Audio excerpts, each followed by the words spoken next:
Bonjour à toutes et à tous, bienvenue pour cette nouvelle vidéo intitulée Reconnaître les fidèles ouvriers de Dieu. Nouvelle vidéo intitulée Reconnaître les fidèles ouvriers de Dieu. Jésus-Christ a dit un jour à ses disciples, dans l'évangile de Matthieu chapitre 16 verset 6, Jésus leur dit « Gardez-vous avec soin du levain des pharisiens et des sadducéens ». Ici, il y a quelque chose d'important.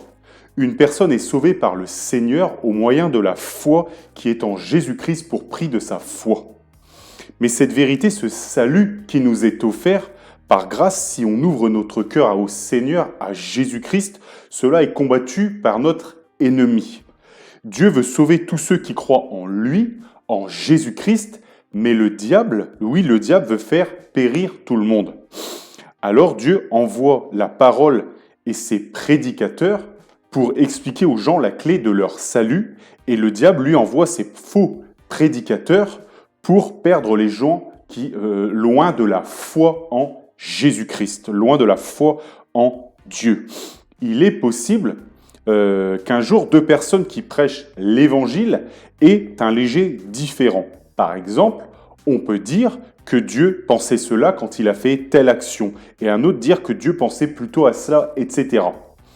Cela peut arriver, parce que oui, des fois, il y a des divergences d'opinion. Alléluia. Seul Dieu sait qui a raison ou tort par rapport à ces deux prédicateurs. Mais ces points de divergence, ils sont minimes entre ces deux prédicateurs fidèles à Dieu, fidèles à sa parole. Ces deux prédicateurs qui sont vrais seront toujours d'accord sur les points les plus importants comme, bien sûr, la foi en Jésus-Christ, la divinité de Jésus-Christ, le jugement dernier, la Trinité, la nouvelle naissance, la repentance, la Bible qui est la parole de Dieu et sa véracité totale, c'est-à-dire 100% vrai. Alléluia. Sur cela, ces deux prédicateurs, même s'il peut arriver qu'ils aient parfois, mais très rarement, des petites divergences d'opinion sur ces thèmes-là que je viens de citer, ils seront d'accord. Ils seront d'accord avec Dieu, bien sûr, avec l'Évangile. Alléluia. Certains prédicateurs sont plus grands que d'autres. C'est comme cela, parce que parmi les deux qui vont exprimer une opinion sur telle ou telle situation dans la Bible, dans la parole, il y en a un qui aura raison et l'autre qui aura tort. Alléluia. Mais bien sûr, la Bible dit que certains prédicateurs sont plus grands que d'autres. On le voit dans l'évangile de Matthieu, chapitre 5, verset 19. Évangile de Matthieu, chapitre 5, verset 19. Celui donc qui supprimera l'un de ses plus petits commandements et qui enseignera aux hommes à faire de même sera appelé le plus petit dans le royaume des cieux. Mais celui qui les observe et qui enseignera à les observer, celui-là sera appelé grand dans le royaume des cieux. Vous voyez, le Seigneur Jésus-Christ dit que si l'on supprime un de ses plus petits commandements, il sera petit dans le royaume de Dieu. C'est-à-dire quand Dieu aura créé un nouveau ciel et une nouvelle terre. Donc, et celui qui est dans le vrai, dans tous les commandements du Seigneur, comme prédicateur, celui-là sera grand dans le royaume des cieux. Alléluia. Notez, mes frères et sœurs, notez que les deux sont sauvés, parce que les deux iront au royaume des cieux. Mais il y en a un qui marche avec plus de foi, avec plus d'obéissance à la parole. Je le répète, les deux sont sauvés, mais un marche avec plus de foi, plus d'obéissance à la parole. Donc cela arrive de ne pas être parfait, bien sûr, que Dieu prenne miséricorde. Quand cela arrive et qu'on comprend, il faut se mettre en ordre, il faut revenir, bien sûr, sur cette désobéissance, sur ce péché, nous remettre en ordre. Mais Dieu nous appelle à nous améliorer. Et parfois, oui, avant de s'améliorer, on peut faire des erreurs. Car oui, le connaître Dieu, le connaître parfaitement, c'est tout un cheminement. On s'améliore, on grandit de plus en plus. Donc, quoi qu'il en soit, Dieu fait grâce dans ces cas-là. Mais un sera grand dans le royaume des cieux et un autre sera plus petit. Dieu récompense celui qui obéit mieux et c'est justice. Mais les deux sont sauvés. Alléluia.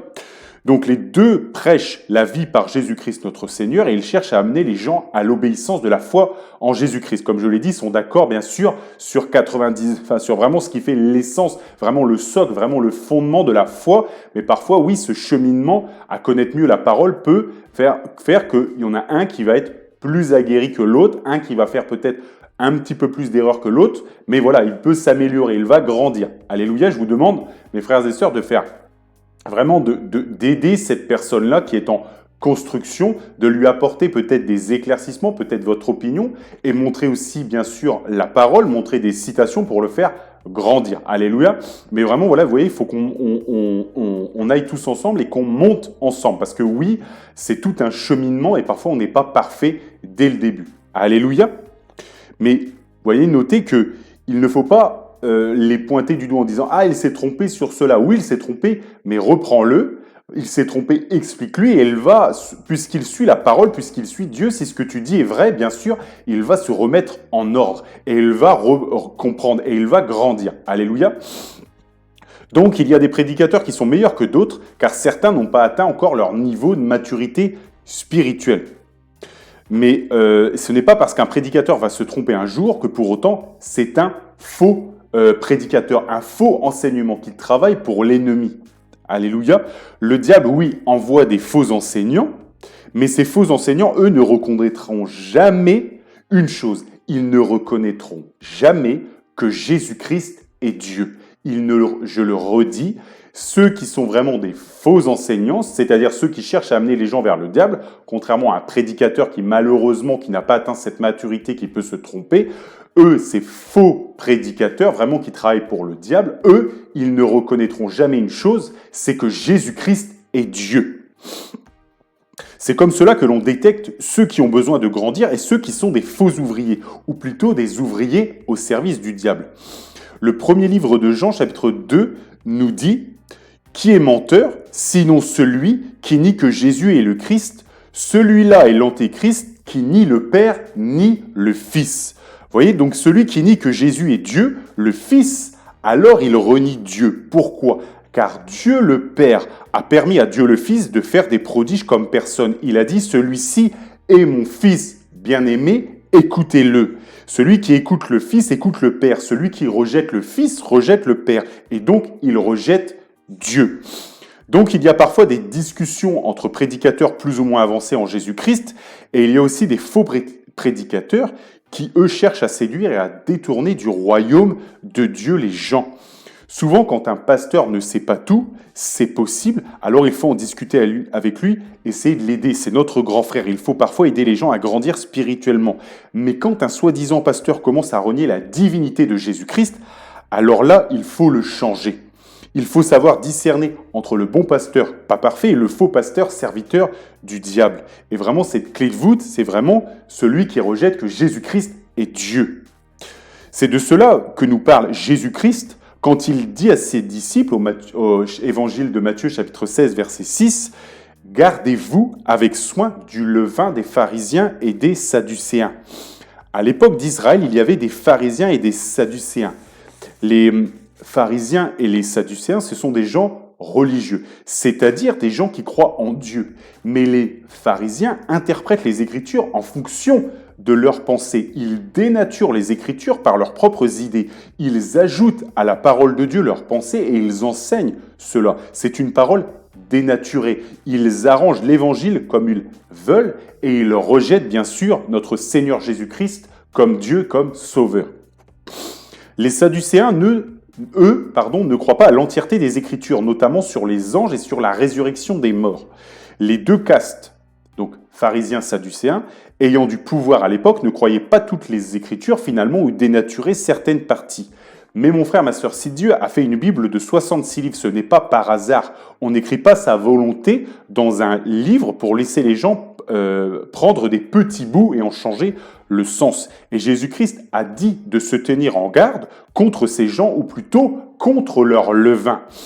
Donc, Évangile de Matthieu, chapitre 16, verset 12, nous dit « Alors ils comprirent que ce n'était pas du levain du pain qu'il avait dit de se garder, mais de l'enseignement des pharisiens et des sadducéens, c'est-à-dire ce qu'ils disent, ce qu'ils enseignent, ce qu'ils expliquent, c'est de cela qu'il faut se garder. » Et vous voyez, on revient sur ce que j'ai dit au départ, oui, Jésus-Christ est Dieu, la foi en Jésus-Christ, vous voyez, les bons prédicateurs, eux, peut-être pas parfaits, mais eux reconnaîtront toujours cela, et ils reconnaîtront l'entièreté de la Bible. Et vous voyez, là, les pharisiens, les sadducéens, eux, ont rejeté Jésus-Christ et n'ont pas cru, bien sûr, à l'entièreté de la Bible, ils ne prenaient que des morceaux qui les arrangeaient.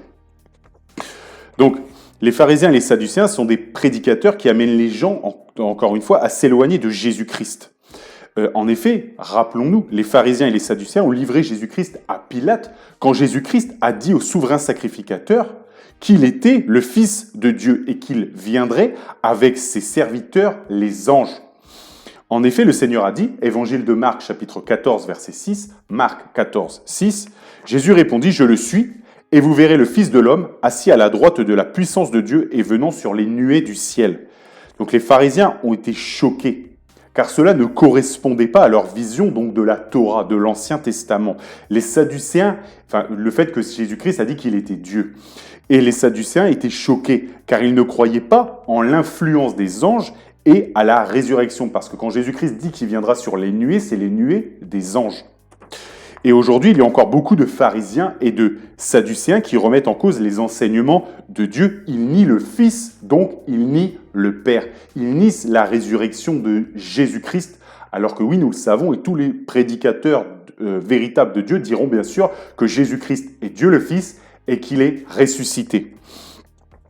Et aujourd'hui, Jésus-Christ a dit de ne pas prendre leur levain. Quand on cuit du pain, on y met du levain, afin que la pâte prenne correctement. Si on prend la parole de Dieu, ce bon levain, alors notre pain sera bon pour notre âme. Mais si on prend du levain qui est loin de Jésus-Christ, alors ce pain sera mauvais pour notre âme. Et Dieu nous dit de nous éloigner de leur doctrine, de leur mauvais levain.